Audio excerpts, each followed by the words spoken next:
दोस्तों, life quotes channel पर आपका हार्दिक स्वागत है। तो चलिए आज की कहानी शुरू करते हैं। एक बार गौतम बुद्ध किसी गांव में रुके।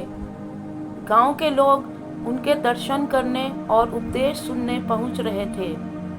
कुछ ही दिनों में गांव के लोग काफी बुद्ध के उपदेश सुनने आने लगे थे।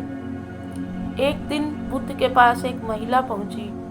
उसने बुद्ध से पूछा कि आप तो किसी राजकुमार की तरह दिखते हैं। आपने युवावस्था में ही संन्यास क्यों धारण किया है? बुद्ध बोले, मैं 3 प्रश्नों के उत्तर जानना चाहता हूँ।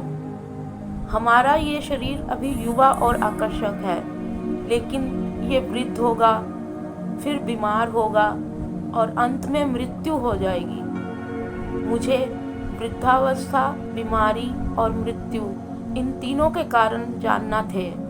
इसीलिए मैंने संन्यास धारण किया है। बुद्ध की ये बातें सुनकर महिला बहुत प्रभावित हुई। उसने बुद्ध को अपने घर भोजन के लिए आमंत्रित किया। ये बात गांव के लोगों को मालूम हुई तो सभी ने बुद्ध से कहा कि वे उस स्त्री के घर ना जाएं, क्योंकि उसका चरित्र अच्छा नहीं है। बुद्ध ने गांव के सरपंच से पूछा कि क्या गांव के लोग सही बोल रहे हैं? सरपंच ने भी गांव के लोगों की बात में ही अपनी सहमति जताई।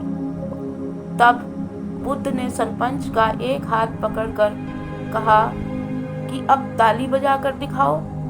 इस पर सरपंच ने कहा कि यह तो संभव नहीं है, एक हाथ से ताली नहीं बज सकती है।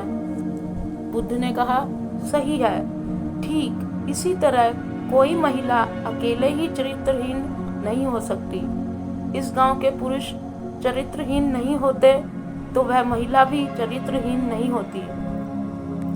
ये बात सुनकर गांव के सभी पुरुष शर्मिंदा हो गए।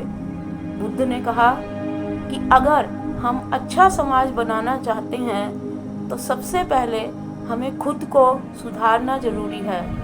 अगर हम सुधर जाएंगे तो समाज भी बदल जाएगा। समाज की बुराई के लिए दूसरों को दोष देने से अच्छा है कि हम खुद बुराइयों से बचें। नमो बुद्धाय।